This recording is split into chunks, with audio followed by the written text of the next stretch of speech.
दरम्यान राज ठाकरे आणि मुख्यमंत्र्यांची गेल्या काही दिवसात कधी कधी भेट झाली ते आपण बघूयात ग्राफिक्सच्या माध्यमातून। सगळ्यात आधी म्हणजे या वर्षी आपण बघितलं तर 8 मे 2025 रोजी वर्षा निवासस्थानी राज ठाकरेंनी भेट घेतली आणि 10 फेब्रुवारी 2025 ला फडणवीसांनी राज ठाकरेंच्या निवासस्थानी भेट दिलेली होती। यावेळेला सुद्धा दोघांमध्ये चर्चा झाली। त्यानंतर 12 जून 2025 ला ताज लँड्स अँड वांद्रेमध्ये दोन्ही नेत्यांची भेट झाली।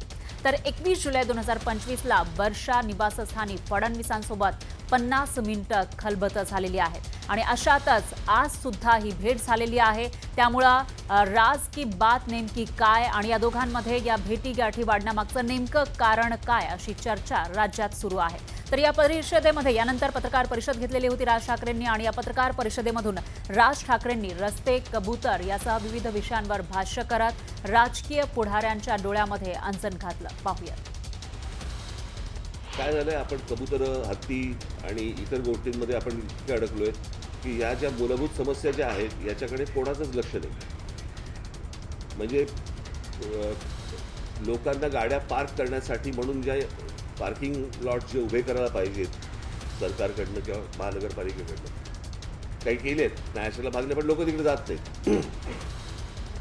मला असं वाटतं की या ठिकाणी लोकांनी गाड्या पार्क करणं, जिथे पार्किंग नसेल तिकडे, आणि या प्रकारची एक शिस्त लावणं गरजेचं आहे।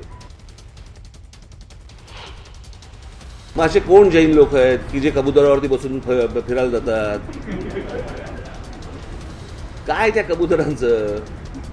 बरं, फक्त कबूतर मेली नाही पाहिजेत, माणसं मेली चालतात। एवढी आज रेल्वे खाली माणसं जात आहेत, इतर सगळी काय आपण ज्याला खड्ड्यांमध्ये माणसं जात आहेत। माणसांपेक्षा कबूतर महत्वाचे आहेत। पण मला माहिती होतं की तो पॉलिटिकल सगळा विषय आहे, राजकीय विषय, आणि त्या राजकीय विषय तशाच प्रकारे तो लावायचा होता की जेणेकरून, आणि त्याच्यात त्यांना लक्षात आलं की ह्यांच्याकडनं काही रिस्पॉन्स मिळत नाहीये। कारण आम्हाला माहिती आहे की कुठे रिस्पॉन्स द्यायचा एवढं तर आम्हाला कळतं की नाही।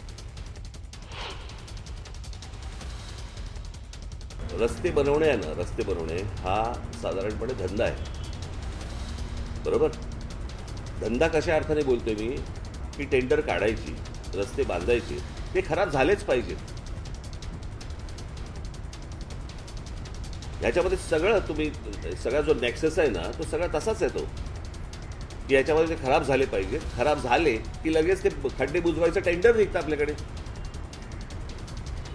म्हणजे आपल्याकडे तो जो कोणी कॉन्ट्रॅक्टर असेल त्याला कुठच्याही प्रकारचं पनिशमेंट होत नाही, खड्डे बुजवायचं कॉन्ट्रॅक्ट निघतं, त्याच्यात करप्शन होतं, पुन्हा नवीन रस्ते बांधण्यासाठी परत नवीन टेंडर होतं।